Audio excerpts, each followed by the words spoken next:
Hey guys, I'm Rich from NeoWin. Today we're unboxing the iPhone 7 Plus. We'll find out if it has a headphone jack. I hear it doesn't, but we're going to find out soon. All right, so let's get this thing open. I'm on the iPhone upgrade program, so I wasn't able to pre-order right away. You've probably heard that there's a lot of people that had problems with that. Apple ended up making right with a lot of us. So I think that might be why they didn't have any stock for the iPhone 7 Plus or the jet black iPhone 7, because usually they have a reserved stock for the people that wait all night for the phone. Okay, so we can see on the back here includes iPhone 7 Plus, earpods with lightning connector, lightning to headphone jack adapter, lightning to USB cable, USB power adapter. I thought it was really interesting that they went with lightning headphones this time. I thought for sure that they would go with Bluetooth. It seemed like the logical way to go when you're trying to push the world to wireless rather than just sell those $159 earpods. All right, take the top off the box here. And there we have our Designed by Apple in California paperwork that we know so well. Usually there's I think this is where the SIM key goes, or it's, oh yeah, Apple stickers. Can't forget about the Apple stickers. I have so many of these stickers now. I don't think I've ever used a single one. I usually cover the Apple sticker on my MacBook with a Ninja Cat.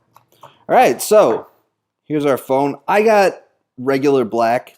I've been calling it loser black because it's for people that weren't able to get the jet black, but I actually think it's pretty nice. And when I was in the store, I realized that the jet black isn't nearly as nice as it looks online when you realize that you can't get it. This phone it's beautiful. I mean, brand new iPhone always looks beautiful. You can see the dual cameras there. Those look like they're going to be fun. The button doesn't do anything. The phone's not on yet, so clearly it's not going to do anything. We're going to power this up, and while that's going on, we're going to look at what's in the box. So this is your standard USB connector that comes with all iPhones. There's a bigger one that comes with iPads, in fact. You can see the headphones, and here's the adapter here, which this is the famous adapter that's going to turn your Lightning port into a 3.5mm headphone jack. The headphones, interestingly, don't come in the casing that they used to. They just kind of threw it in this paper casing here that it looks like I'm going to have to rip open. Here we go, and you can see that there's the Lightning adapter there. We also have our Lightning USB cable, which is nothing new, and that's what's in the box. So now we're going to press the new home button to see how it wakes, and press again. And it doesn't feel like you're pressing anything. It gives you a little bit of feedback there. It kind of feel that vibration, but it's not the same. Where when they came out with the MacBook and you were able to, it felt like you were actually pressing a button. But even though it wasn't actually going anywhere, they built that kind of taptic feedback or haptic feedback, whatever you want to call it, into it.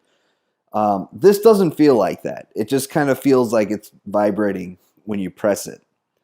All right, so we're going to set this up. Okay, so fun fact about setting up Touch ID on the iPhone 7. You might recall frustrating experiences from setting up older iPhones with Touch ID, that if you press the button when you just mean to touch it like you're supposed to, it would give you that little alert that says, please don't press it, just place your finger on it. And then you would do that. So on this phone, it does the exact same thing, even though you can't actually press down the button. So it still gives you that annoying alert. All right, so it looks like I have a software update. I imagine that iOS 10 is installed. I've never actually set up an iPhone where it just told me I had a software update like that. So iOS 10.0.1 is the GM version that everyone got. For some reason, they skipped over iOS 10 and went straight to 10.0.1. Even when they released the GM seed to the public beta testers and the developer beta testers, it was 10.0.1. No one ever saw an iOS 10 GM. So I'm guessing that's what's pre-installed here. All right, so we'll give that some time to update and we'll come back.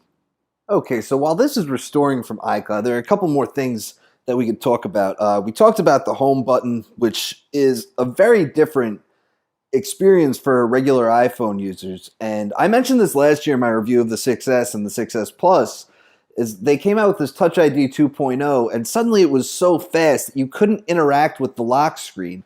And that was a problem because we've been trained to wake our phones with that button for so long.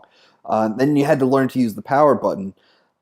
It's going to be a bit jarring, at least at first. Obviously, I haven't had it for a long time. This is first impression. It's going to be a bit jarring to use this button that doesn't actually press down.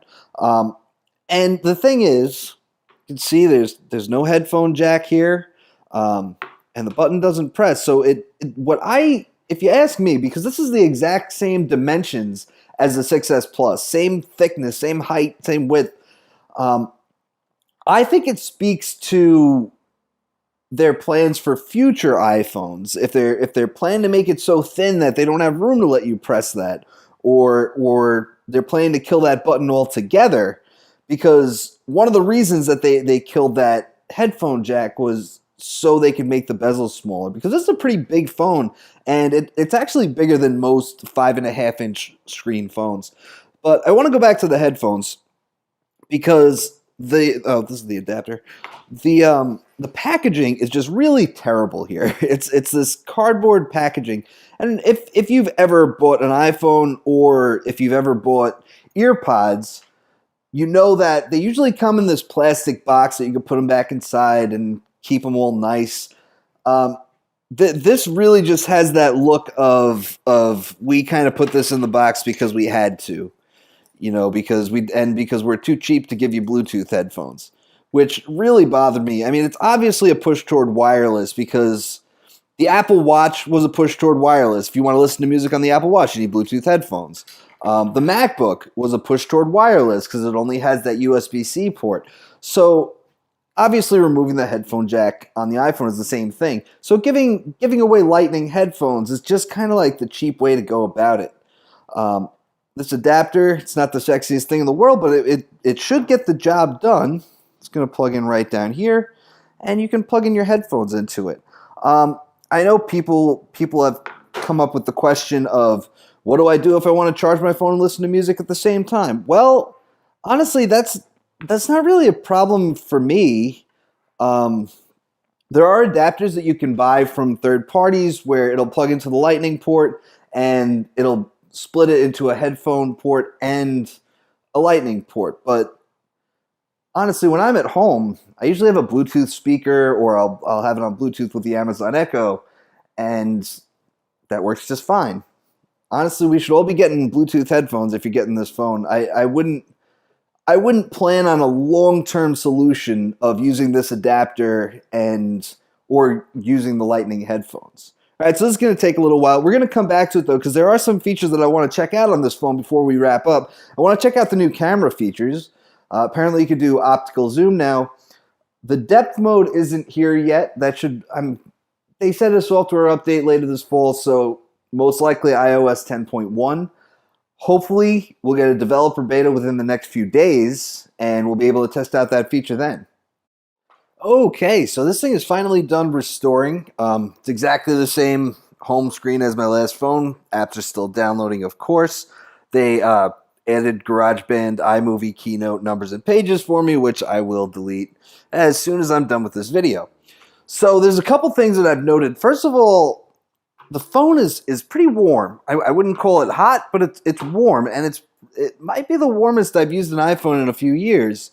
If you recall, when they announced the iPhone 6, they made a big deal about the A8 processor and about how it's so efficient that it doesn't heat up. And I found that to be true. I found that to be true with the 6S as well.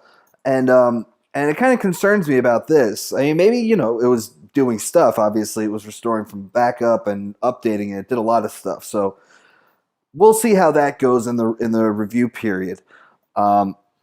Also, there's a option to change the home button. Right? So we go to General, we go to Home button. So there's different options, and they give you different amounts of feedback. So this, now I set it to 3, and it actually does kind of feel like you're pressing a button. I probably wouldn't be fooled if I was choosing between another iPhone and this one, but it feels a little more. It's a little less jarring. So also the camera I wanted to look at. Right, so we're going to tap on that, and that's the 2x optical zoom that we get from the dual camera on the back. All right, and then once we go beyond that, we can use the slider to zoom in as much as up to 10x, which, by the way, it does not look good at 10x. I don't recommend using that, but I mean, you go in a little bit and you can take a nice photo there. So it's pretty cool. I'm personally looking forward to depth mode, or whatever they're calling it. It's kind of weird, by the way. You can't swipe across when you're on photo. You can't swipe across to switch between, or I guess sometimes you can. It gets a little confusing with the slider there. Anyway, guys, that's it for now. That's all we can really explore right now. I'll have more for you soon. I'm gonna do some camera comparisons because probably I'll do the Lumia 950 because that's just an awesome camera. Maybe the Lumia 1020 because a lot of people seem to like comparisons with that. HTC 10, of course, I still have that around. And then I'll do a review. So I'm hoping to get the Apple Watch 2, and we'll do a review of that as well. Anyway, guys, I'm Rich from NeoWin. Have a great night.